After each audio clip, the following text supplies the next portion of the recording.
Hi everyone, very very good morning, good afternoon, good evening. आज हमारी depreciation की last class है और इस पर्टिकुलर क्लास के अंदर हम एक लास्ट वाला मेथड और पढ़ेंगे, change of method. Change of method क्या होता है इसके बारे में समझते हैं। ठीक है सर, चलिए।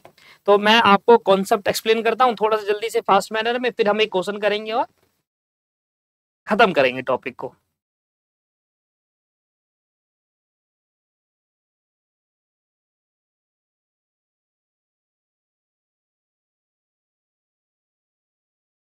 Change of method.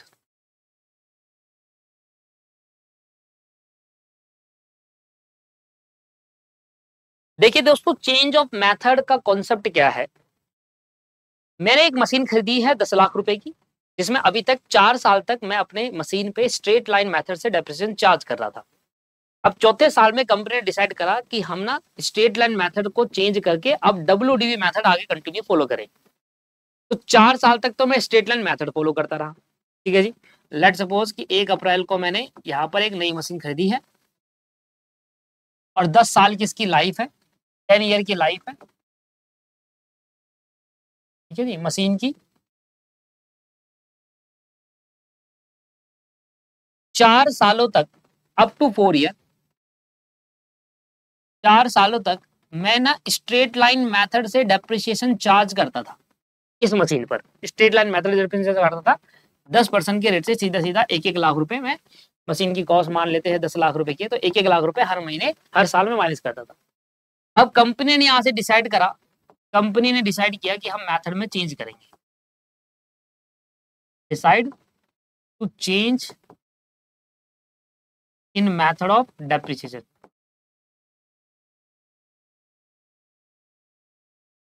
कंपनी ने डिसाइड करा कि भैया मैं मेथड चेंज करूंगा, डेप्रिसिएशन का मेथड में चेंज करूंगा। तो मशीन 10 लाख रुपए की थी, कंपनी डिसाइड कर रही है कि भैया हम मेथड ऑफ डेप्रिसिएशन चेंज करेंगे और आगे जाकर हम नेक्स्ट अगले 6 सालों के लिए हम डब्ल्यूडीबी मेथड का यूज करेंगे, रिटर्न डाउन वैल्यू मेथड का हम यूज करेंगे। तो जब middle of the life, year नहीं, middle of the life, machine की जो भी लाइफ है उसके बीच में कभी भी अगर कंपनी अपने मेथड ऑफ डेप्रिसिएशन को चेंज करती है, इसी को हम चेंज ऑफ मेथड कहते हैं। अब कंपनी अपने मेथड में चेंज करने से दो तरीके की सिचुएशन आ सकती है। यहाँ पर दो तरीके की सिचुएशन आती है, पहला और दूसरा। दो तरीके की सिचुएशन हमें देखने को मिलती है, फर्स्ट और सेकंड। पहला, विदाउट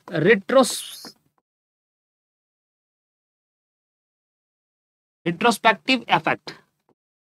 विदाउट रिट्रोस्पेक्टिव इफेक्ट, एक तो ये है विदाउट रिट्रोस्पेक्टिव इफेक्ट और एक है with retrospective effect. With retrospective effect, एक दूसरा पॉइंट है विथ रिट्रोस्पेक्टिव इफेक्ट। सर, अब कंपनी जब अपने डेप्रिसिएशन के मेथड को चेंज कर दिया, जरूरी नहीं है कि पहले एसएलएम यूज करे थे तो डब्ल्यूडीबी आया। ऐसा भी हो सकता है कि पहले 4 साल में डब्ल्यूडीबी यूज कराओ और बाद में एसएलएम में चेंज कर दे। तो मेथड में चेंज होना चाहिए, चाहे एसएलएम से डब्ल्यूडीबी में चेंज कर रहा हो, चाहे डब्ल्यूडीबी से एसएलएम में चेंज कर रहे हो। अब आगे की कहानी सुनो। अब यहाँ पर जब चेंज करती है ना कंपनी, तो दो तरीकों से चेंज कर सकती है अपने मेथड के अंदर, एक विदाउट रिट्रोस्पेक्टिव इफेक्ट और एक विथ रिट्रोस्पेक्टिव इफेक्ट। अब सर इनका मतलब क्या है, विदाउट और विथ रिट्रोस्पेक्टिव इफेक्ट का मतलब क्या है। अगर जिस साल कंपनी ने मशीन खरीदी थी 10 लाख की, 4 साल तक डेप्रिसिएशन लगाया, 1-1 लाख रुपए 10% के रेट से 4-4-4, तो इस पर्टिकुलर ईयर में यहाँ पर मशीन की डब्ल्यूडीबी हो जाएगी 6 लाख रुपए। बात सही है। 10 लाख की मशीन खरीदी, 4 साल में 4 लाख का डेप्रिसिएशन लग गया, 1-1 लाख हर साल। तो WDB in the beginning of the 6th year क्या हो जाएगी, 6 लाख रुपए।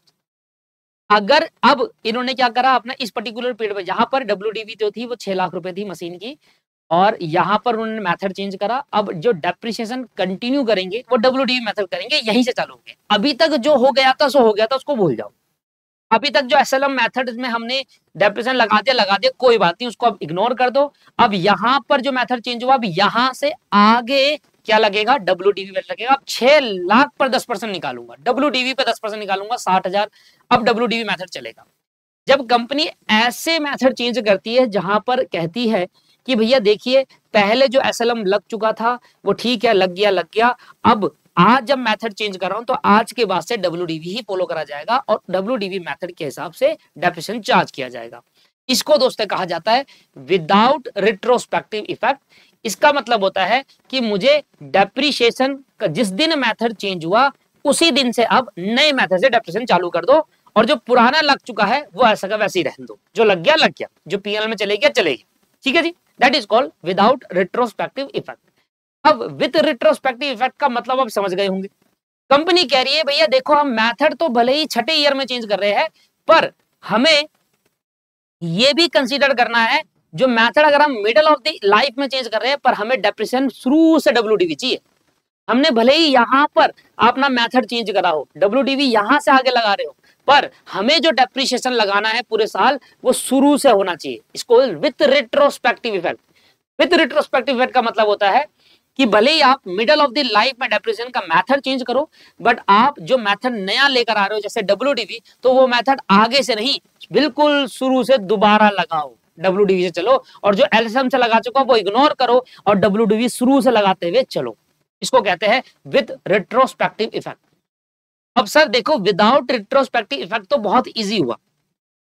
इजी इसलिए हुआ कि भैया 4 साल तक हमने डेप्रिसिएशन लगा दिया था एसएलएम से, ठीक है लगा दिया। अब जो डब्ल्यूडीवी लगेगा वो आगे से चालू कर दो, आगे से डब्ल्यूडीवी लगा लो विदाउट रिट्रोस्पेक्टिव इफेक्ट, कि भैया आपको शुरू से इफेक्ट नहीं दिखाना डब्ल्यूडीवी का, जहां चेंज हुआ था वहीं से डब्ल्यूडीवी अब चालू कर दो। तो बड़ा इजी है, 4 साल का डेप्रिसिएशन 4 लाख हो जाएगा। तो यहाँ पर आफ्टर 4 ईयर 4 साल बाद जो 5वें साल के शुरू में होगा वहां पर आपके पास 6 लाख की डब्ल्यूडीवी, वहां से मैं डब्ल्यूडीवी लगाना चालू कर दूंगा। बट कहानी इस वाले बात है कि मुझे बिल्कुल शुरू से डब्ल्यूडीवी का इफेक्ट दिखाना पड़ेगा, इसलिए विद रिट्रोस्पेक्टिव इफेक्ट कहा गया। समझ में आ गया? और पेपर में अगर इस चैप्टर से क्वेश्चन आएगा तो विद से आएगा, विदाउट से नहीं आएगा। इसमें तो है ही क्या, कुछ भी नहीं है। आइए मैं आपको एग्जांपल समझाते हूं और कैसे ये इफेक्ट दिखाते हैं। एग्जांपल ले लेते हैं, पहले एक छोटा एग्जांपल ले लेते हैं, उससे बेसिक चीजें समझ लेते हैं, फिर बड़े एग्जांपल समझेंगे, ठीक है ना? फिर क्वेश्चन कर लेंगे एक बुक का। पहले एक छोटा एग्जांपल से बेसिक चीजें कर लेते हैं। देखिए सर कॉस्ट ऑफ मशीन मुझे दे रखी है 10 लाख, रेट ऑफ डेप्रिसिएशन दे रखा है वही 10%, चेंज इन मेथड हुआ है डब्ल्यूडीवी 5th ईयर के बिगिनिंग से हुआ है, 4 साल तक स्ट्रेट लाइन मेथड लगा, जो कि मैंने आपको पीछे वाला एग्जांपल दिया वही एग्जांपल। तो क्या हुआ होगा? अब अगर विदाउट रिट्रोस्पेक्टिव इफेक्ट दिखाना है, विदाउट,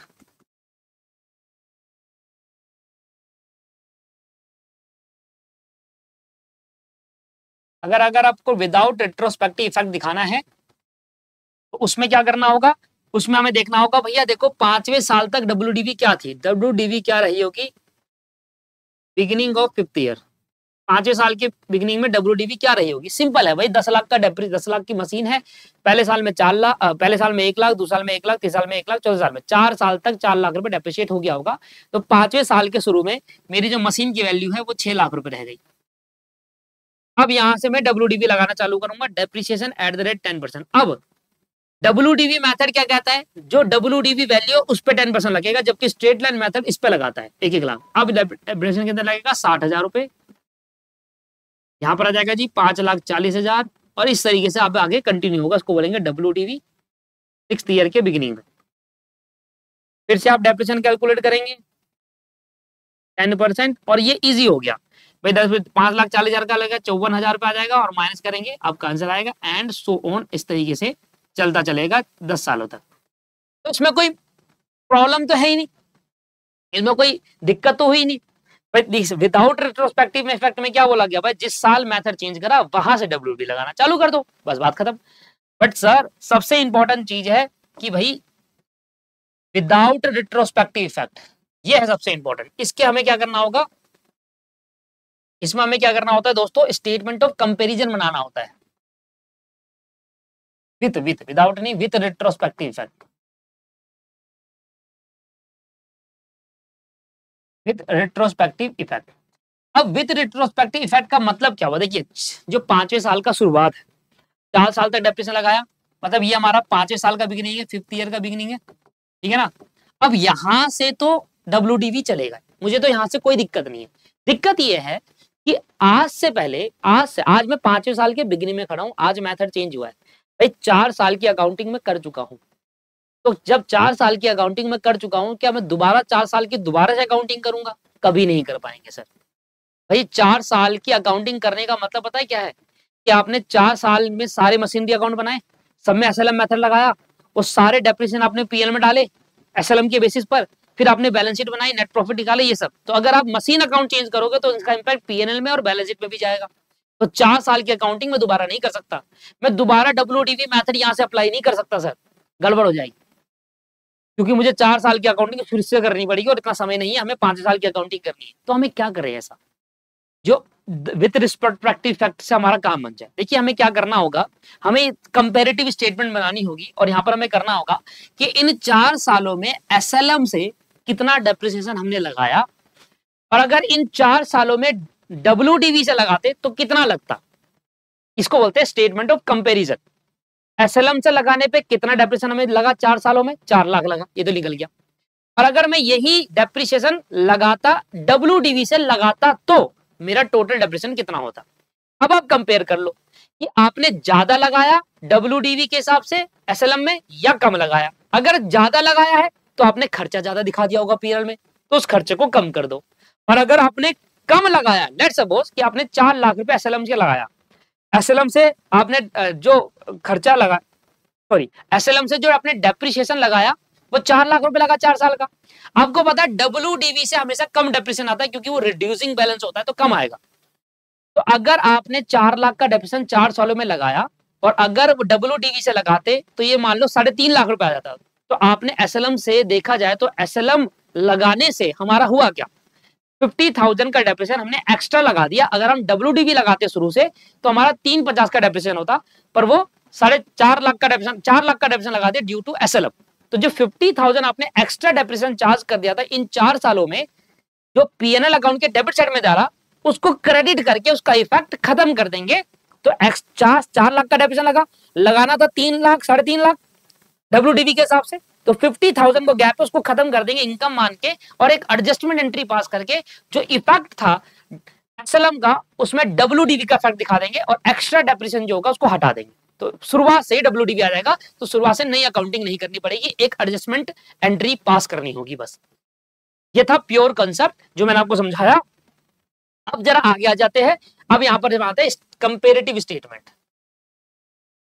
अब मैं वही चीज जो मैंने आपको एक्सप्लेन करी वो मैं आपको करके दिखा देता हूं। कंपेरेटिव स्टेटमेंट, देखिए ये है डब्ल्यूडीवी से 4 सालों का डेप्रिसिएशन, ओ ये स्ट्रेट लाइन मेथड से है 4 सालों का डेप्रिसिएशन स्ट्रेट लाइन मेथड से, और ये डब्ल्यूडीवी से है 4 साल का डेप्रिसिएशन। अभी हम क्या कर रहे हैं, कंपेरेटिव स्टेटमेंट बना रहे हैं। चलो sir, cost of asset first year के बिगिनिंग में मेरी कॉस्ट ऑफ एसेट थी 10 लाख रुपए, लेस डेप्रीसिएशन टिल 4 ईयर। देखिए आपको पता है जो स्ट्रेट लाइन मेथड होता है उसमें हर साल डेप्रीसिएशन सेम होता है। अगर पहले साल का डेप्रीसिएशन 10% 1 लाख है तो 4 साल का डेप्रीसिएशन इकट्ठा निकाल लेता हूं, तो 4 लाख रुपए हो गया, यहाँ आ जाएगा 6 लाख रुपए। इसको बोलूंगा WDV on 5th year beginning, 5वें साल के बिगिनिंग में आपकी जो 6 लाख रुपए रहेगी वो रहेगी एज पर एसएलएम। तो भैया आपने टोटल डेप्रिसिएशन कितना पीएल में डाला, total depreciation charge in PNL, charge in PNL. PNL का मतलब पता है क्या होता है, डेबिट साइड में चार्ज करा, आपने खर्चा दिखाया, लॉस दिखाया है, तो आपने टोटल कितना डेप्रिसिएशन आपने पीएनएल अकाउंट के डेबिट साइड में दिखाया 4 लाख रुपए। इससे आपका प्रॉफिट 4 लाख से कम हो गया होगा। जो खर्चा आप पीएनएल के डेबिट साइड में दिखाओगे उससे आपका प्रॉफिट 4 लाख से कम हो गया होगा। पर अगर मैं ये एसएलएम से ना लगाते हुए डेप्रिसिएशन डब्ल्यूडीवी मेथड से डेप्रिसिएशन लगाता तो इन 4 सालों में डेप्रिसिएशन क्या होता वो निकालो पहले। तो देखिए सर, सबसे पहले cost of asset first year के बिगिनिंग में 10 लाख रुपए की है, पहले साल का डेप्रिसिएशन लगाएंगे एट द रेट 10%, जो कि 1 ही लाख आएगा, क्या बच जाएगी 9 लाख। ये सेकंड ईयर के बिगिनिंग में आ गई वैल्यू, इस पे फिर से डेप्रिसिएशन लगाएंगे, इस बार 10% 9 लाख का होगा, जो कि आ गया 90,000, बच क्या जाएगा 8,10,000। ये थर्ड ईयर के बिगिनिंग आ गया। अब 30 साल का डेप्रिसिएशन लगा लो, depreciation at the rate 10%। Sir क्या ये हमें कंपेरेटिव स्टेटमेंट में हर क्वेश्चन बनानी होगी? अगर विद रिट्रोस्पेक्टिव इफेक्ट है तो आपको बनानी पड़ेगी, अभी तो डिफरेंस अमाउंट निकाल पाओगे जो एक्स्ट्रा लगाया गया। कितना आ गया जी? 81,000 रुपया आ गया। यहां से माइनस करेंगे तो फोर्थ ईयर का बिगिनिंग आ जाएगा, एक साल और डेप्रिसिएशन लगा लो। 8,10,000 माइनस 81,000, यह आ जाएगा भाई 7,29,000। अब चौथे साल का डेप्रिसिएशन लगाओ, डेप्रिसिएशन एट द रेट 10% जो भी है 72,900 माइनस करने के बाद जो अमाउंट आएगा क्या आएगा? 6,56,100। मतलब आप समझिए, अगर मैं डेप्रिसिएशन WDV मेथड से निकालता तो मेरी WDV वैल्यू होती पिछले 5 साल के बिगिनिंग में 6,56,100 की, और भाई SLM लगाने से मेरी वैल्यू क्या रही? 6 लाख रहेगी। तो मेरी एसेट भी क्या हो गई? कम हो गई थी। बेसिकली एसेट मेरी अभी कितनी दिख रही है 5 साल के बिगिनिंग में? 6 लाख रुपए दिख रही है। अगर मैं स्ट्रेट लाइन मेथड ना लगाते हुए WDV मेथड लगाता तो मेरी एसेट 5 साल के बिगिनिंग में 6,56,000 होती। इसका मतलब WDV ना लगाने से आपकी एसेट की वैल्यू क्या हो गई? 51,600 से कम हो गई। हो ही नहीं हुई। SLM लगाया, WDV नहीं लगाया। अगर ये लगाते तो ये होती एसेट की वैल्यू 5 साल के बिगिनिंग में, क्योंकि ये लगाया तो ये बच गई। इसका मतलब 56,100 से कम हो गई। सिमिलरली अगर आप देखेंगे टोटल डेप्रिसिएशन कितना हो गया, टोटल डेप्रिसिएशन देखोगे तो जोड़ लो भैया, 1 लाख प्लस 90,000, 1,90,000, 8,10,000, 81,000 और 72,900। जोड़ लो 1,90,000, 81,000 और 72,900, क्या आ जाएगा?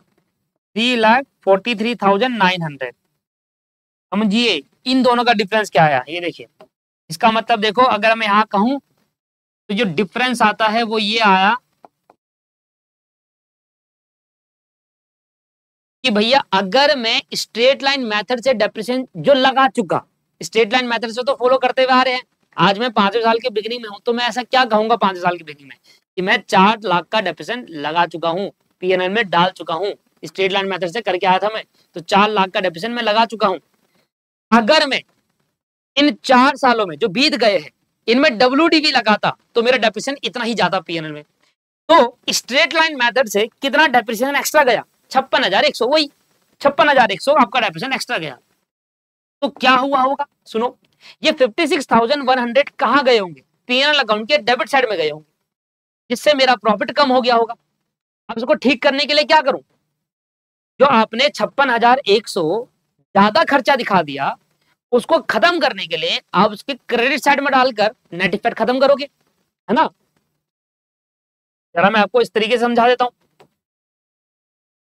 PNL अकाउंट, मान लो लेट अमाउंट लेते हैं, ग्रॉस प्रॉफिट आपने ले लिया मान लो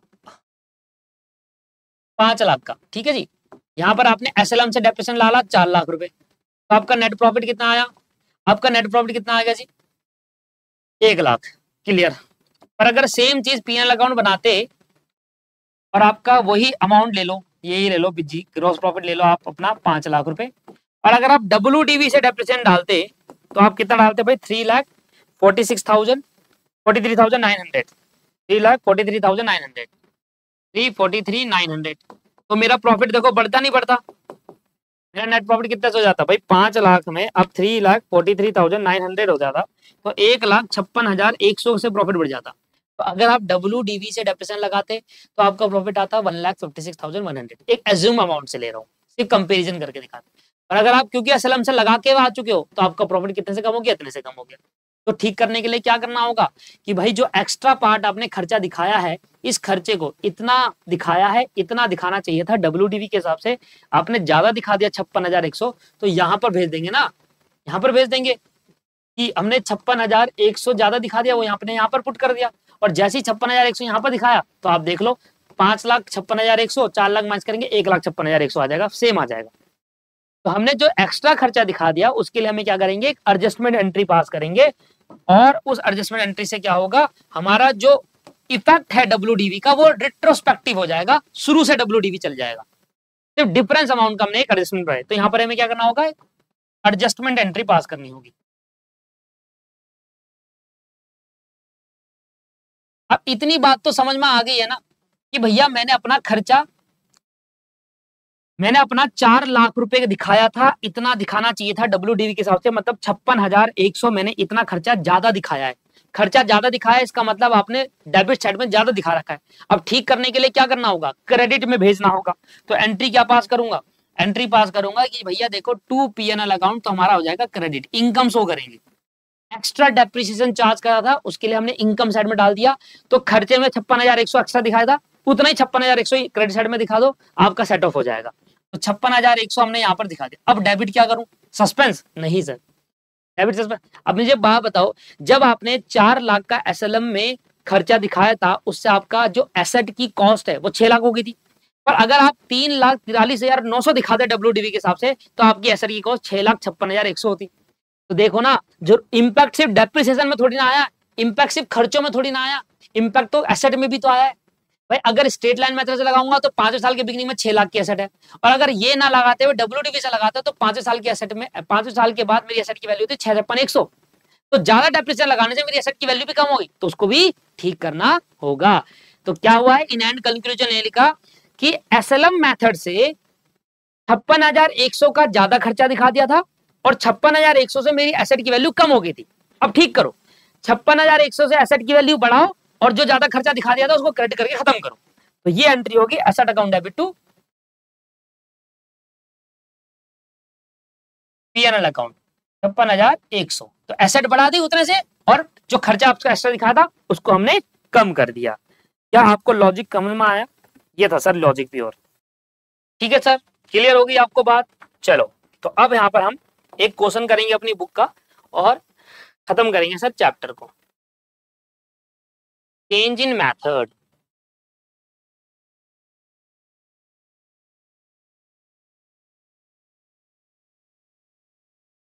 ये सारी थ्योरी जितनी भी है मैंने ये सारी की सारी कवर करा रखी है अपनी रेगुलर क्लास में। यहाँ रिवीजन था, तो रिवीजन के पर्सपेक्टिव से मैंने काम करा।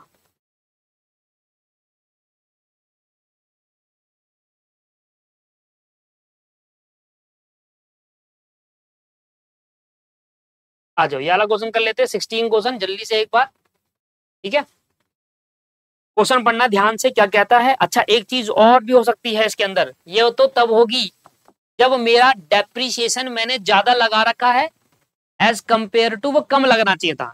If depreciation amount is more charge, ऐसे लिख सकते हैं कि आप डेप्रिसिएशन ज्यादा चार्ज कर दिया था, तब ये एंट्री होगी। अब दूसरी एंट्री भी होगी सर एक, अगर आपका डेप्रिसिएशन अकाउंट कम चार्ज हुआ है, ज्यादा करना चाहिए था कम हुआ है, तो आप क्या करोगे, ज्यादा करोगे, तो एंट्री रिवर्स हो जाएगी। समझ रहे हो? If depreciation amount is charge less, इधर लिख देना if depreciation amount is charge more. अगर डेप्रिसिएशन का अमाउंट आपने कम चार्ज किया हुआ है, नए मेथड के अनुसार ज्यादा होना चाहिए था, आपने कम करा, तो और कर दो, पीएनएल अकाउंट के डेबिट साइड में और डेप्रिसिएशन भेज दो, और एसेट की वैल्यू कम कर दो। पर अगर आपका डेप्रिसिएशन का अमाउंट कम चार्ज हुआ, ज्यादा चार्ज हुआ है, कम होना चाहिए था, तो फिर निकाल लो, पीएनएल अकाउंट से क्रेडिट मान लो, इनकम मान लो, और एसेट की वैल्यू बढ़ा दो। बात समझ में आ गई? तो ये दो इफेक्ट होंगे। अब आ जाओ जरा क्वेश्चंस पर। क्वेश्चन को एक बार पढ़ते हैं और चैप्टर को करते हैं खत्म।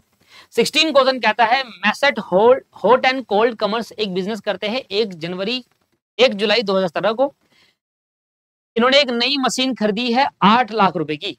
1 जुलाई 2017 को इन्होंने एक नई मशीन खरीदी 8 लाख रुपए की। ठीक है जी, क्वेश्चन नंबर कौन सा कर रहे हैं भाई? 16। 1 जुलाई 2017 को 8 लाख की मशीन उन्होंने खरीदी। जैसे जैसे इंफॉर्मेशन देगा मैं वैसे वैसे लिख देता हूँ समरी के तौर पे, फिर हम समझेंगे क्वेश्चन को। फिर कहता है सर,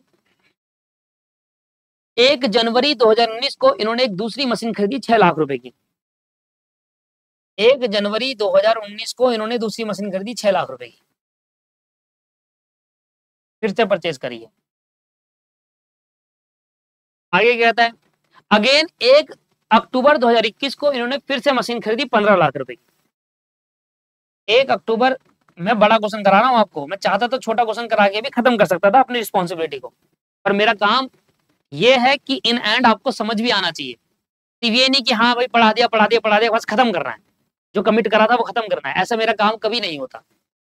मेरा पर्पस ये रहता है कि आपको बड़ा क्वेश्चन कराते हो, जिसमें बड़ा क्वेश्चन करने के बाद आप छोटा क्वेश्चन जब करो आपको बहुत ईजी लगे। अब देखो 3 मशीन है, मैं चाहता तो एक मशीन का भी करा कर एक्सप्लेन कर सकता था, पर यहाँ 3 मशीन की बात हो रही है। 15 लाख रुपए की एक और मशीन खरीदी है इस तारीख को, समझ रहे हो। अगर डेप्रिसिएशन का मेथड चेंज होगा, समझो सब में चेंज होगा भाई।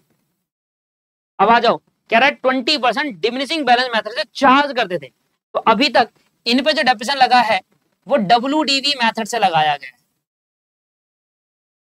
20% WDV से लगाया गया है। अब आ जाओ, 1 जुलाई 2021 को they change the method of providing depreciation, adopt the method of writing off machinery account of 15% straight line method. लो, ये कहता है जी भाई हमने 1 जुलाई को 2021 को एक तो मेथड चेंज करा, ऊपर से रेट भी चेंज कर दिया। अब WDV से चेंज इन मेथड हुआ है सर। चेंज इन मेथड कब हुआ है? 1 जुलाई 2021 को हुआ है मेथड चेंज, और ये हो गया SLM हो गया, और 15% का रेट हो गया SLM की जगह, वहां WDV 20% का रेट था। फिर क्या कहता है? फिर कहता है आपको रिट्रोस्पेक्टिव इफेक्ट से दिखाना है। विद रिट्रोस्पेक्टिव मतलब 2017 से जो पहली मशीन खरीदी थी वहां से आपको SLM लगाते हुए चलना है 15% के रेट से।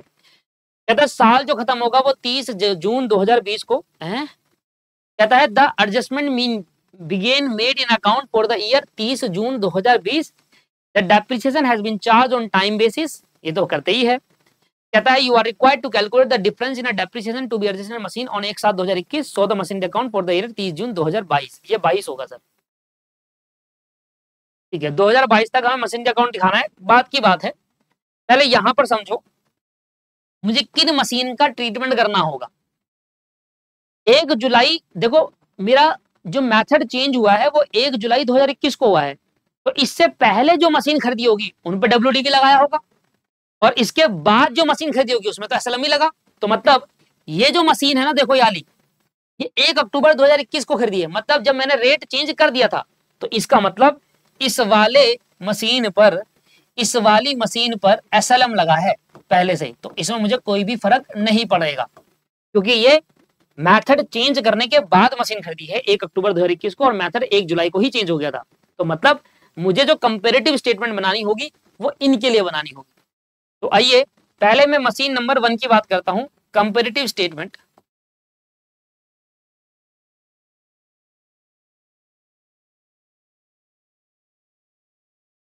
और मशीन 1 जो मैंने 1 जुलाई 2017 में खरीदी, इसका कंपेरेटिव स्टेटमेंट बनाते हैं। तो कंपेरेटिव स्टेटमेंट क्या होगा? पहले WDV से कर लेते हैं बात, फिर स्ट्रेट लाइन मेथड से करेंगे। WDV से कर लो कि भाई 1 जुलाई 2017 को कितने की मशीन खरीदी, कॉस्ट कितने की है? 8 लाख रुपए की कॉस्ट है सर। अब लगाओ यहाँ पर डेप्रिसिएशन @20%, और पूरे साल का लगेगा या आधे साल का? आधे साल का, जुलाई से लेकर दिसंबर तक होते हैं 6 महीने, तो 6 महीने का लगेगा सर, यहाँ पर ध्यान दीजिएगा। तो 8 लाख का 20% 6 महीने के हिसाब से कितना हुआ, जरा गिनो भाई। 8 लाख का 20% इंटू 6 डिवाइड बाई 12, सर 80,000 हो गया। यहाँ बच गया कितना जी? 7,20,000 बच गया जी। कब ये बची? 1 जनवरी 2018 को। अब लगाओ फिर से डेप्रिसिएशन @20% पूरे साल का। 7,20,000 का 20% कितना हो गया जी? 1,44,000 रुपए हो गया। माइनस करो, 5,76,000 हो गया हमारा। इसको बोलेंगे 1 जनवरी 2019। कब तक लगाएंगे सर? जब तक ये मेथड चेंज नहीं हुआ, यहां तारीख तक लगाएंगे हम डेप्रिसिएशन, क्योंकि इसके बाद ही तो मेथड जहां तक का इफेक्ट दिखाना होगा हमें। फिर से लगाओ डेप्रिसिएशन @20% पूरे साल का, तो 5,76,000 का 20% आ गया 1,15,200। माइनस करा 4,60,800 बच गया। इसको कहूंगा 1 जनवरी 2020। अभी फिर से लगाओ पूरे साल का डेप्रिसिएशन @20%।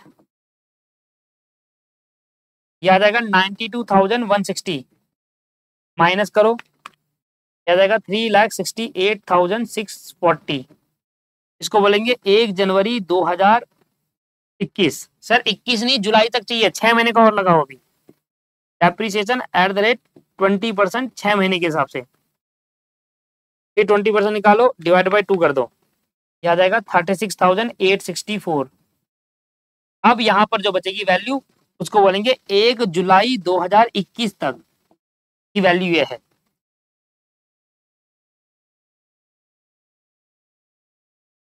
$3,31,776, 3,31,776। समझ रहे हो? इसका मतलब इस मेथड के अनुसार, थोड़ा सा इसको छोटा कर लेते हैं।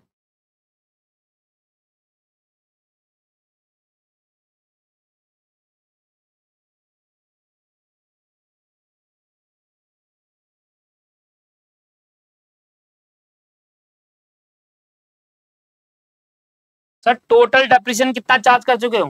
टोटल डेप्रिसिएशन जो पीएनएल में डाल चुके हो, सर जोड़ दो सबको, 1 2 3 4 5, इतना डेप्रिसिएशन पीएनएल में जा चुका भाई 1 जुलाई तक। 80,000, 1,44,000, 1,15,200, 92,160, 36,864। याद आएगा सर 4,68,224। मतलब इतना डेप्रिसिएशन में पीएनएल अकाउंट में डाल चुका। पर अगर मैं यही एंट्री एसएलएम से करता, अगर मैं यही आपके पास यही 1 जुलाई से जिस दिन मशीन खरीदी उस दिन मैं एसएलएम मेथड से लगाता तो कितना डेप्रिसिएशन चार्ज होता? ठीक है जी, तो 1 जुलाई से स्टार्ट करते। 1 जुलाई 2017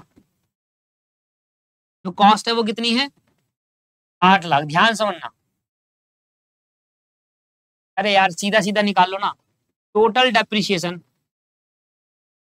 एज पर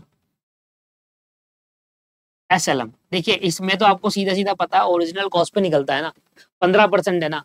तो पहले तो 8 लाख का 15% निकालो 6 महीने के लिए, क्योंकि 1 जुलाई को था तो पहले 6 महीने का आएगा, फिर पूरे साल का लगाया जाएगा। देखो यहाँ पे 6 महीने, फिर पूरे साल पूरे साल पूरे साल पूरे साल। सुना कैसे होगा? 8 लाख का 15% निकालो, ये पूरे साल का आया 1,20,000 डेप्रिसिएशन। 8 लाख का 15%, 1,20,000 डिवाइड बाई 2 करो। पहले साल तो 6 महीने यूज हुई, तो पहले साल का आएगा 60,000 पे डेप्रिसिएशन, दूसरे साल का आएगा 1,20,000, 1,20,000। ठीक है, तीसरे साल भी पूरे साल यूज हुई है, 1,20,000 लगेगा। चौथे साल भी 1,20,000, क्योंकि वही 15% ओरिजिनल कॉस्ट पे। पहले साल का 60,000, 1,20,000, 1,20,000, 1,20,000 और यहाँ पर 6 महीने का फिर से 60,000। तो सर 4 साल का डेप्रिसिएशन लगेगा इसमें, पहले 2 साल और आखिरी के साल में आधे आधे साल का, और बीच में पूरे पूरे साल का। समझ में आ रहा है ना? ये तो डायरेक्टली कर सकते हो आप, इसके लिए पूरा स्टेटमेंट क्यों बनाना? पहले साल 6 महीने, 1 साल, 1 साल, 1 साल, फिर 6 महीने, और सारा कैलकुलेट होगा ओरिजिनल कॉस्ट पर। तो भैया देखो, अगर आप स्ट्रेट लाइन मेथड से डेप्रिसिएशन लगाते, क्या लगाया अभी तक आपने? इतना लगा चुके हो क्योंकि WDV से करा है। अगर स्ट्रेट लाइन मेथड से लगाते तो कितना लगता? 1,20,000 इंटू 3, इधर करो ना, 1,20,000 इंटू 4, भैया 4,80,000 का डेप्रिसिएशन लगता। 4,80,000 का डेप्रिसिएशन लगना चाहिए था स्ट्रेट लाइन मेथड से, और आपने कितना लगाया? 4,68,244। तो यार यहां से आप निकाल सकते हो कि कितना डिफरेंस आपको देखने को मिलता है। डिफरेंस 4,80,000 और 4,68,244 क्या जाएगा? 11,776, 11,776, 11,776। सुनना आप ध्यान से, इसमें मैं एक एंट्री पास करूंगा। अब पहले तो बताओ ये डेप्रिसिएशन ज्यादा लगाया है या कम लगाया? स्ट्रेट लाइन मेथड से अगर डेप्रिसिएशन लगाते तो 480 पीएनएल में डालते, और आपने WDV से लगाया तो आपने 468 डाला, तो आपने पीएनएल अकाउंट में कम डाला है। कितना कम डाला है? 11,776 रुपए। जब पीएनएल अकाउंट में कम डाला तो इसका मतलब आपका खर्चा कम दिखाया, तो अब दिखा दो, तो एंट्री पास कर दो। एक एंट्री होगी पीएनएल अकाउंट डेबिट, खर्चा कम दिखाया है, इसका मतलब इतना डेप्रिसिएशन मैंने कम लगाया और इतने डेप्रिसिएशन से मेरी एसेट भी कम होगी। कम लगा रहा हूँ ना डेप्रिसिएशन, इतना डेप्रिसिएशन कम लगाया है मैंने, स्ट्रेट लाइन मेथड के हिसाब से इतना जाना चाहिए था, आपने इतना लगाया तो इतना कम लगाया, तो जितना कम लगाया उतना से और खर्चा डाल दो पीएनएल में आज एडजस्टमेंट एंट्री पास करके, और एसेट भी तो कम करोगे। जब डेप्रिसिएशन आज डाल रहे हो, रिमेनिंग पिछले सालों का डेप्रिसिएशन इकट्ठा करके जो कम लगा वो डाल रहे हो, तो उससे एसेट भी कम होगी। 11,776 एसेट नहीं दिखाऊंगा, बस दिखाऊंगा मशीन, अब तो मशीन है ना। 11,776 सर, ये होगी हमारी एंट्री पास पहली मशीन का, तो ये ट्रीटमेंट रहेगा, इससे हम खर्चे दिखा देंगे 11,776 और मशीन की वैल्यू कम कर देंगे। ठीक है दोस्त, चलो देखो अभी 1 जुलाई को मशीन की वैल्यू कितनी है WDV के हिसाब से 331,776। अब 8 लाख में कम करो माइनस 4,80,000 का डेप्रिसिएशन, 320 आनी चाहिए थी, आपकी 331,776 आ रही है। इसका मतलब वही देखो डिफरेंस 320 और 331,776 में 11,776, जितना डेप्रिसिएशन कम लगाया उतने से एसडी भी कम होगी। ये हो गया जी कंपेरेटिव स्टेटमेंट फॉर मशीन 1। अब सेम करो comparative statement for machine 2। Comparative statement for machine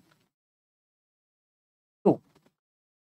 sir जैसे ही मैं ये एडजस्टमेंट एंट्री पास करता हूं ना, जैसे ही मैं ये एडजस्टमेंट एंट्री पास करता हूं, अब मेरी मशीन की WDV क्या है बताओ, ये या 320? सर 320 है सर WDV, क्योंकि देखिए इसका मतलब ये एंट्री पास करने का मतलब आपने और डेप्रिसिएशन डाल दिया। इसका मतलब अब ये 331,776 में आपने 11,776 और डाला डेप्रिसिएशन, इससे क्या हो जाएगा माइनस करोगे 11,776, तो आपकी WDV 1 जुलाई 2020 को मशीन 1 की 3,20,000 बच गई। अरे एसएलएम में कन्वर्ट कर दिया ना, तो एसएलएम के हिसाब से 320 आनी चाहिए WDV, 8 लाख में से 480 माइनस कर दो 320। तो जैसे ही मैंने ये एंट्री पास करी, पीएनएल अकाउंट में डाला खर्चा और 320 हो गई मेरी WDV।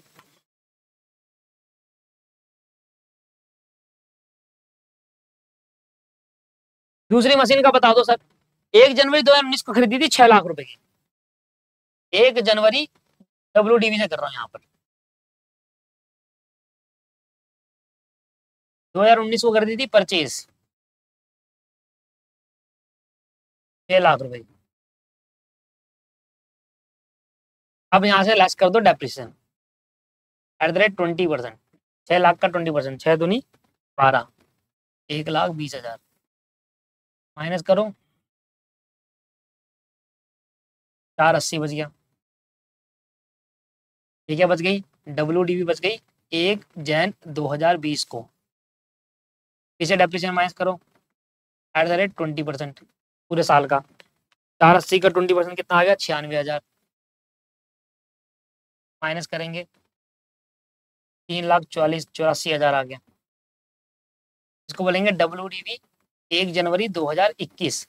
मुझे क्या चाहिए 31 जुलाई तक चाहिए, इसका मतलब मुझे डेप्रिसिएशन लगाना होगा 20% लगाना होगा 6 महीने के लिए, और जैसे 6 महीने के 20% निकालूंगा तो मेरा आ जाएगा WDV on 1 January 1 July 2022 21 sorry 2021, 3,84,000 का फिर से 20% डिवाइडेड बाई 2, 38,400, 10% निकाल देते हैं, 3,84,000 38,400, 3,45,600, 3,45,600 मतलब मेरी WDV ये आती है। तो टोटल डेप्रिसिएशन आपने कितना लगाया अभी तक इस मशीन पर 1,20,000, 96,000 और 38,400, ये आ गया जी 2,54,400। इतना आप लगा चुके हो डेप्रिसिएशन पीएनएल अकाउंट। अब बात कर लेते हैं स्ट्रेट लाइन मेथड से। तो total depreciation as per straight line method, ये तो डायरेक्टली निकाल दोगे। पहले साल 6 लाख का 15% पूरे साल का 90,000, दूसरे साल भी 90,000, तीसरे साल भी 90,000, 3 साल के तो पूरे साल है, पहला दूसरा तीसरा नहीं, 30 साल में 6 महीने, 2.5 साल ही तो चली है, पहला साल दूसरा साल और 2.5 साल मतलब आधा साल 45,000 रुपए। तो एसएलएम के हिसाब से कितना लगना चाहिए 90 + 90 + 45,000, 2,25,000 लगना चाहिए, और मैंने कितना लगा दिया WDV के हिसाब से इस मशीन में तो यहाँ पर ये एक ऐसा क्वेश्चन हो गया जिसमें दोनों केस आ गए। अब देखो कंपैरिजन करोगे, जो डिफरेंस आएगा इसका मतलब आपने कम लगाया है डेप्रिसिएशन, तो ज्यादा लगा दिया भाई। एसएलएम के हिसाब से 2,25,000 लगना चाहिए था और आपने लगा दिया 2,54,400, तो आपने ज्यादा लगा दिया, तो प्रॉफिट में से कम कर देंगे। कितना भाई, 2,54,400 में से 2,25,000 माइनस करेंगे तो 29,400 ये आया आपके पास। तो इतना डेप्रिसिएशन आपने ज्यादा लगा रखा है, तो अब एक एंट्री पास करेंगे और एडजस्टमेंट कर देंगे। तो पीएनएल अकाउंट ज्यादा लगाया ना, कम करना होगा, तो एसेट बढ़ जाएगी हमारी, क्योंकि आपने ज्यादा डेप्रिसिएशन लगा दिया, उससे एसेट कम हो गई थी। ज्यादा डेप्रिसिएशन लगाने से एसेट कम हो गई थी, हमने बढ़ा दी, और ज्यादा डेप्रिसिएशन लगाने से खर्चा बढ़ गया था, हम उसको इनकम मान के कम कर रहे हैं, इनकम मान के खर्चे को कम कर रहे हैं। 29,400 दोनों ही भाग।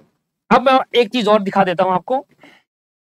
WDV ऑन 1 जुलाई 2021 को मशीन 1 की क्या रहेगी।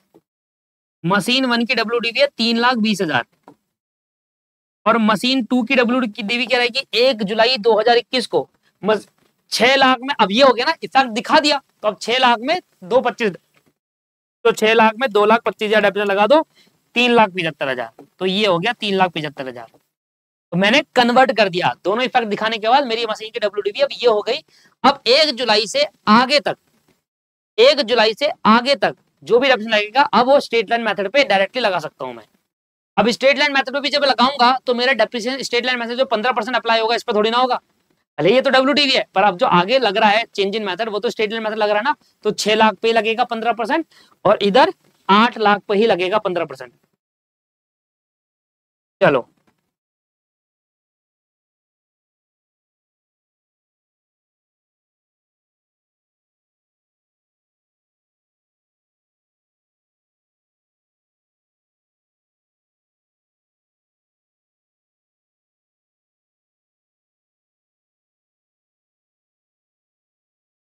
ठीक है सर।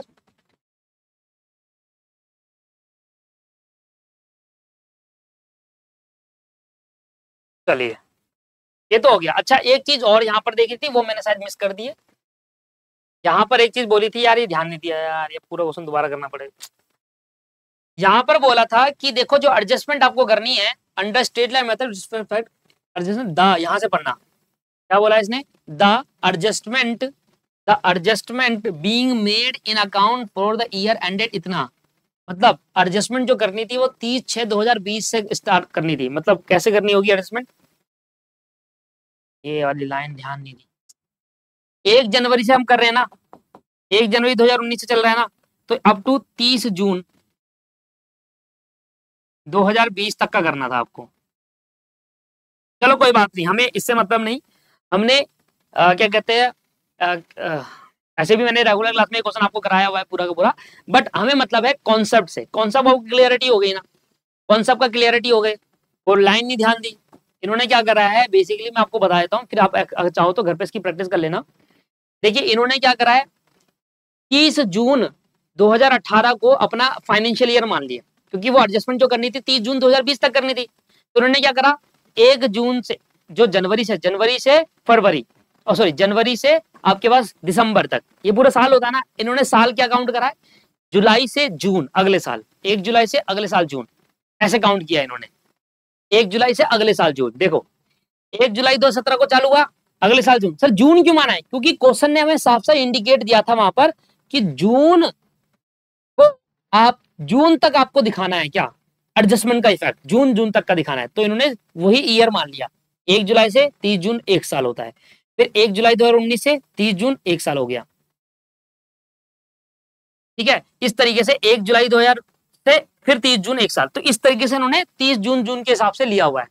उससे कोई फर्क नहीं पड़ेगा, ट्राई कर लो। वैसे भी मैंने आपको रेगुलर क्लास में कराया था, नहीं आएगा समझ में, नहीं आएगा दिक्कत आएगी, समझ में आ रहा नहीं आ रहा, समझ नहीं आ रहा मुझे, तो कोई बात नहीं, मुझे बता देना, मैं दोबारा से ये क्वेश्चन दोबारा रिपीट करा दूंगा। पर अभी के लिए मैं दोबारा ये क्वेश्चन रिपीट कर रहा हूँ, समझ नहीं। अभी के लिए मैं जो आपको आगे का बता देता हूँ वो कहानी सुन लो क्या होगी आगे की। तो ये क्वेश्चन में मैंने वो लाइन ध्यान नहीं दी, नहीं तो मैं पूरा यही करा देता, कराने का पर्पज तो यही क्वेश्चन था। कोई बात नहीं, तो एक क्या करते हैं, अब मुझे क्या करना है, मुझे जो बनाना है मशीन अकाउंट वो कब तक की बनानी है? क्वेश्चन में हमें क्या बोला था, वो लाइन 2 मिनट के लिए भूल जाओ उस लाइन को। क्वेश्चन ने मैं बोला था ट्राई करना, नहीं आएगा कमेंट कर देना, मैं करा दूंगा। मैंने फिर कहा ना, अब मेरे ध्यान से निकल गया, मैं क्या करूं यार, वो लाइन ही भूल गया, मैं ध्यान से निकल गया मेरे वाले। क्वेश्चन ने कहा था कि भैया देखो कब तक आपको बनाना है, क्वेश्चन ने कहा था कि 30 जून 2022 तक करना है। 30 जून 2022 तक का आपको डाटा चाहिए, अकाउंट जो बनाना है वो 30 जून 2022 तक का करना है। तो आप जो मशीन अकाउंट बनाओगे कैसे बनाओगे?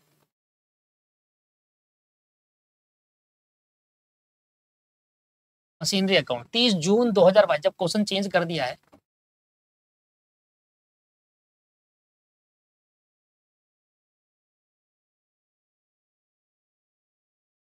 चेंजेस और करता हूं। मेरा पर्पस आपको समझाना था, समझ लो ये मेरा दूसरा एग्जांपल है। ये समझ लीजिए कि हमने एक नया एग्जांपल कर लिया, ठीक है।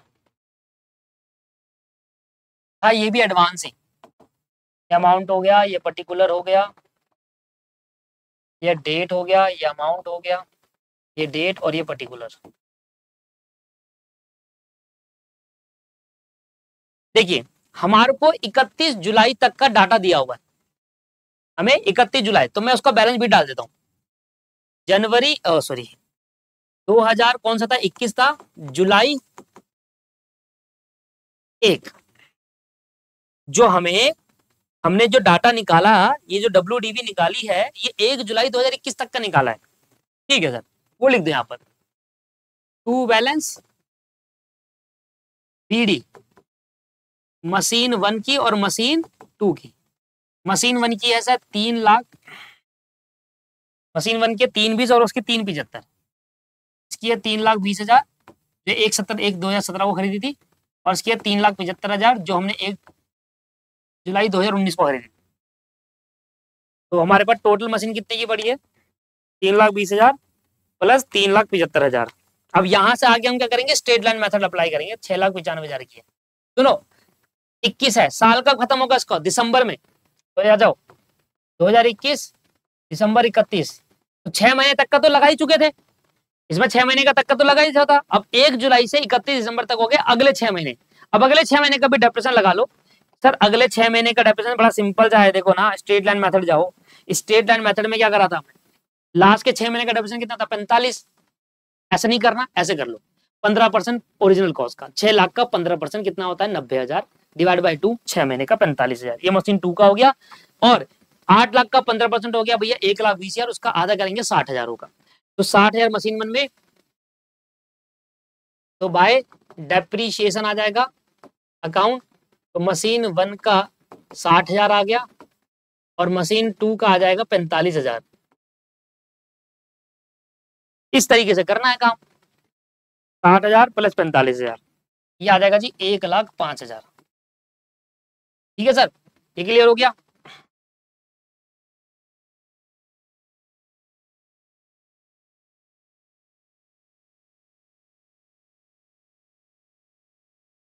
ठीक है, ठीक है। अब एक इम्पैक्ट और दिखाना है आपको, जो मशीन आपकी बड़ी और कम करी उसका इम्पैक्ट भी तो दिखाओगे, जैसे कि ये, हालांकि मैंने वही ले लिया, इम्पैक्ट दिखाने की नीड ही नहीं है, सीधा ही मैंने WDV ले लिया ना, तो इम्पैक्ट दिखाने की नीड ही नहीं है। मतलब ये 3,20,000 कब आया, 3,20,000 कैसा आया, जब मैंने एडजस्टमेंट कर दी, उसके बाद 3,20 आया। 3,75 कब आया, जब मैंने सारी एडजस्टमेंट कर दी तब आया। देखो ना, ये 3,20 कैसा आया था, ये 3,20 कैसे आया था, याला मशीन इसका 2 कर लेते, ये 3,75 कैसा आया, ये 3,75 ऐसा है कि 6 लाख की जो मेरे पे एसेट थी उसमें मैंने स्ट्रेट लाइन में से डेप्रिसिएशन चार्ज करने के बाद 3,75 आया ना, इसका मतलब मैंने एडजस्टमेंट कर दिया होगा ना, कर दिया तभी तो आया। तो इसके लिए अलग से अब करने की नीड नहीं है, आपने एडजस्टमेंट एंट्री पास करने के बाद सीधा ही आपने मशीन अकाउंट में ये वाले अमाउंट डाला है। अगर आप मशीन अकाउंट में ये वाला अमाउंट डालते तो फिर आपको ये माइनस करना पड़ता मशीन अकाउंट से, तब जाकर वो यहाँ पहुंचते, है ना।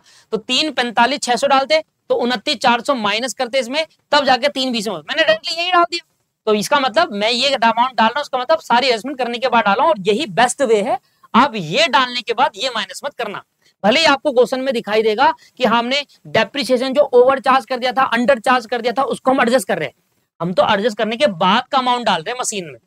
ठीक है, तो आप मेरा वाला तरीका फॉलो करना, बाद का अमाउंट एडजस्ट करने के बाद जो अमाउंट आएगा वो डाल देना। खत्म हो गया जी। यहाँ पर 31 दिसंबर को क्या बच जाएगा, बाय बैलेंस सीडी बच जाएगा, सीधा सीधा माइनस कर दो, जरूरत भी नहीं है इतना, बाय बैलेंस सीडी। अब इसके बाद क्या है, अच्छा एक मशीन और खरीदी थी भैया हमने, वो कब खरीदी जरा देख लो, वो खरीदी है सर 1 अक्टूबर 2021 को, मतलब इसी साल खरीदी है 1 अक्टूबर 2021 को, यहाँ लिखो अक्टूबर 1 भाई बैंक अकाउंट, इस पे भी लगाओ मशीन, ये हो गया मशीन 3 खरीदी है 15 लाख की। इस पे क्या लगेगा, स्ट्रेट लाइन मेथड, यहाँ मशीन 3 का एक और आ जाएगा, मशीन 3 नाम का, मशीन 3 नाम पे डेप्रिसिएशन आएगा। सुनो 15 लाख अक्टूबर में खरीदी है, अक्टूबर नवंबर दिसंबर 3 महीने का डेप्रिसिएशन लगेगा। देखो 15 लाख का 15% स्ट्रेट लाइन मेथड और डिवाइडेड बाय 12 मल्टीप्लाई बाय 3, 56,250 लगेगा, 56,250। तो 1,05,000 में जोड़ दो, 1,61,250 आ गया, 1,61,250 आ गया, ठीक है भाई। बैलेंस क्या बच जाएगा, टोटल कर लेंगे यहाँ पर 15 लाख और 6,95,000, 21,95,000 आ गया, 21,95,000। सारे डेप्रिसिएशन माइनस करेंगे, 1,61,250 क्या जाएगा, 20,33,750। ये बीडी बना लो। अगले साल, अगले साल क्या होगा, 2022 जुलाई, सॉरी जुलाई नहीं जनवरी, जनवरी 1। देखिए सारा क्वेश्चन मैंने क्वेश्चन के हिसाब से करा है, वो जो बीच की लाइन जो थी ना 30 जून तक का एडजस्टमेंट करना है, वो मैंने इग्नोर कर दिया, इग्नोर क्या करा, मैं भूल गया उसको, ये था, ठीक है। पर मैं देखो साल क्लोज यही करूंगा, 30/6/2022 को साल क्लोज होगा, जैसे मेरा क्वेश्चन बताया 30 1 जनवरी से 30 जून 2022 का मतलब क्या हो गया, 6 महीने, तो मतलब 6 महीने पूरे साल में क्लोज नहीं हुआ, साल के एंड में क्लोज नहीं हुआ 31 दिसंबर, 30 जून को ही साल क्लोज हो गया। तो अब क्या करूंगा, मशीन 1 2 3 तीनों में 6 महीने का डेप्रिसिएशन चार्ज करके साल क्लोज कर दूंगा अकाउंट। तो पहले तो यहां लिख देता हूं to balance BD, to balance BD कितना आएगा जी, 20,33,750। अब कुछ नहीं है, साल कब खत्म हो रहा है, जून में 30 तारीख को 2022, 30 जून को लगाओ डेप्रिसिएशन बाय डेप्रिसिएशन @ 15% SLM, वो भी 6 महीने का। तो मशीन 1 में कितना, मशीन 2 में कितना और मशीन 3 में कितना, 1 2 और 3।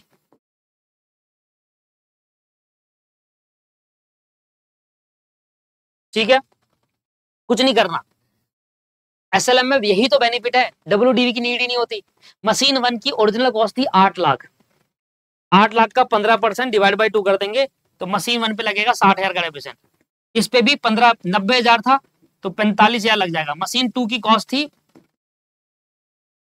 मशीन 2 की जो कॉस्ट थी वो थी 6 लाख रुपए, 6 लाख का 15% 90, 90 का आधा 45, आधा क्यों कर रहा हूँ क्योंकि 30 जून को साल खत्म करना है क्वेश्चन के हिसाब से। 15 लाख रुपए थी इसकी कॉस्ट, 15 लाख का 15% आ जाएगा और डिवाइड बाय कर दूंगा 2, 1,12,500, 1,12,500। सारा क्वेश्चन सेम है, ऐसा ही करना होता है, इजी है, ठीक है। मतलब एक मशीन नहीं है, देखो कितनी थी इसमें मशीन, एक से ज्यादा मशीन थी, 2-3 मशीन थी, इसलिए थोड़ा बड़ा हो गया। 60,000, 45,000 और 1,12,500। मैं फिर कह रहा हूँ 2,17,500। अगर आपको वाला क्वेश्चन जो क्वेश्चन के हिसाब से समझ ना है तो मुझे कमेंट कर देना, मैं करा दूंगा, कोई बड़ी बात नहीं। याद आएगा 20,33,750। हालांकि डेप्रिसिएशन से इतने बड़े क्वेश्चन आएंगे नहीं, समझ रहे हो, इतने बड़े क्वेश्चन नहीं आएंगे, फिर भी ट्राई करना।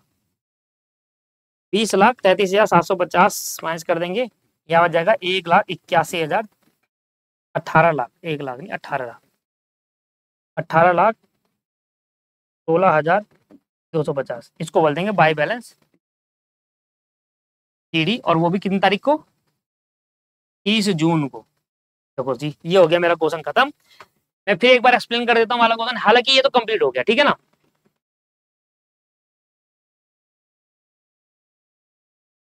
लेकिन ना 16 जो है उसमें हमने क्या कर लिया, मॉडिफाइड करा है, ध्यान दिया पूरा 16 नहीं है। देखिए 16 में करना क्या है, बेसिकली सब कुछ सेम है, 16 में बस ये करना है जो मैंने साल का एंड, इधर साल का एंड कहां माना है, 31 दिसंबर को माना है ना। जो मैंने साल का एंड 1 जुलाई से चालू करा था और 31 दिसंबर को साल एंड करा है ना, वो आपको साल एंड अगले साल 30 जून को करना है। मतलब अब साल चलेगा 2017 से 30 जून 2018, फिर 30 जून 2018 से अगले साल 30 जून 2019, तो ये साल चलेगा और इस हिसाब से कैलकुलेशन करते ना, बस उतना ही है। बाकी सेम चीज वही है, बाकी सेम चीज वैसी की वैसी है, बस ये चलेगा कैलकुलेशन 30 जून तक। ठीक है दोस्त, चलो तो ये हमारा चैप्टर खत्म हो गया है और हमने आज पूरा डेप्रेशन चैप्टर खत्म कर दिया है। होप आपको ये डेप्रेशन चैप्टर का फास्ट ट्रैक रिवीजन अच्छे से समझ में आया होगा और फास्ट ट्रैक का मतलब आपको समझ में आया होगा कि हाँ यार फास्ट ट्रैक होता है ऐसे, ऐसे नहीं कि हवा में उड़ा दो, 1 घंटा लो डेप्रेशन चैप्टर खत्म कर दो, तरीके से कराया मैंने आपको डेप्रेशन चैप्टर। ये चैप्टर खत्म होने के बाद मुझे वो स्टूडेंट कमेंट करना, देखो वो स्टूडेंट जिसने मेरी क्लास ली थी, मैं इतनी गारंटी लेता हूँ उनको तो समझ आया होगा पूरा का पूरा। अब जिन्होंने कहीं और क्लास ली थी, एक तो वो मुझे बता देना कि आपको ये फास्ट ट्रैक से आपको हेल्प मिली नहीं मिली, और दूसरा वो स्टूडेंट जरूर बताइए जिसने क्लास ली ही नहीं थी, सेल्फ कर रहे थे, वो फास्ट ट्रैक देख के उनको मजा आ गया कि हाँ यार मुझे सारा रिवाइज हो गया, अब मैं कर लूंगा। और जिन स्टूडेंट ने मेरे से क्लास ली थी उनको, उनकी तो मैं पता है वो तो आएगा जाएगा, क्योंकि जब मैंने यही, क्योंकि वो ना मेरे से पढ़ा हुआ है, मेरा तरीका वो समझते हैं और फिर वो फास्ट ट्रैक भी मेरे तरीके से पढ़ रहे हैं, तो फिर उनको क्लियरली हो जाता है और चीज।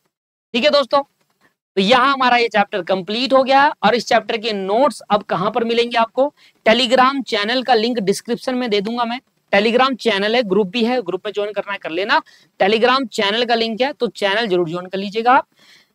उसके अंदर 9,500 लोग जुड़े हुए हैं हमारे साथ, क्योंकि मैं सब अपडेट्स वगैरह डालते रहता हूँ, सारी जो जो इन्फॉर्मेशन होती है, कोई ऑफर आया वो डाल दिया, तो वहां पर मैं आपको नोट शेयर कर दूंगा फास्ट ट्रैक बैच के रिवीजन के। ठीक है सर, डेप्रिसिएशन के, और जैसे चैप्टर होगा वैसे वैसे मैं डालता चले जाऊंगा। वीडियो को देखने के लिए धन्यवाद। अब हम क्या करेंगे, अपना नेक्स्ट चैप्टर स्टार्ट करेंगे। नेक्स्ट चैप्टर क्या है हमारा, डेप्रिसिएशन अकाउंटिंग खत्म हो गया ना, ये हमारा पूरा कोर्स है। अब हम स्टार्ट करेंगे रेक्टिफिकेशन ऑफ एरर अपनी नेक्स्ट क्लास। ठीक है दोस्तों, have a nice day, bye bye, take care.